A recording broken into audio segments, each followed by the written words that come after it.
Imbestigahan ang maanumalyang Cancabato Bay Causeway Project sa Tacloban City. Ito ang hiling ng mga progresibong grupo hinggil sa proyekto, lalo na't isiniwalat na kontraktor ng 5 billion peso project ang SunWest Corporation na pag-aari ng angkan ni Zaldico.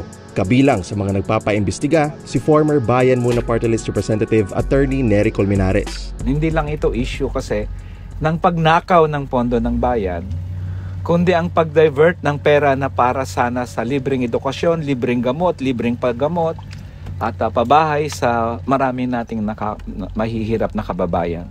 Matagal nang tutol ang mga grupo sa Tacloban sa pagpapatayo ng causeway.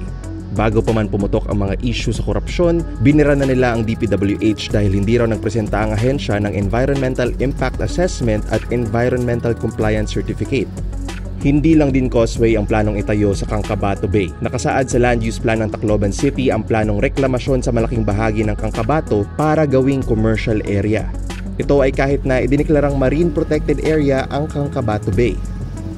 Harani na matapos ang causeway, harani liwat magubaan Cancabato Bay.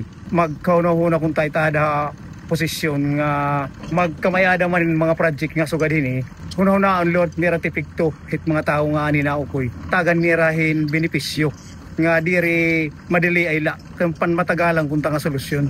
Pangamba ng mga taga-Tacloban na sinalantana noon ng Super Typhoon Yolanda, mas lalala ang pagbaha at posibleng epekto ng mga bagyo sa hinaharap.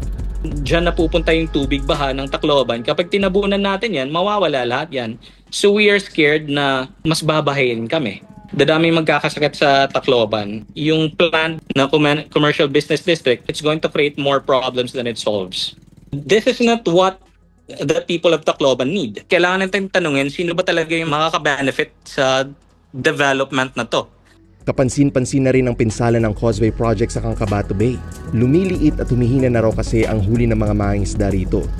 Kung matuloy ang causeway hanggang sa reklamasyon, pinangangambahan ang tuluyang pagkamatay ng buhay at kabuhayan sa Cancabato. Ayon sa mga progresibong grupo, habang mailap pa rin ang pananagutan mula sa mga kurakot sa gobyerno, patuloy ang mga mapaminsala at maanumalyang proyekto gaya ng Cancabato Bay Causeway Project.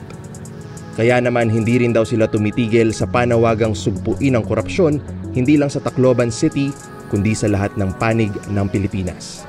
Dapat magkaisa tayong imbestigahan ang lahat ng projects na ito dahil pera nating lahat ang nawaldas dito. Dapat lahat na Luzon, Visayas, Mindanao titingnan, lahat ng distrito, lahat ng kongresista at senador. Dapat national na ang imbestigasyon at hindi lang piling probinsya. Ito si Neil Eco, nag-uulat para sa ALAG.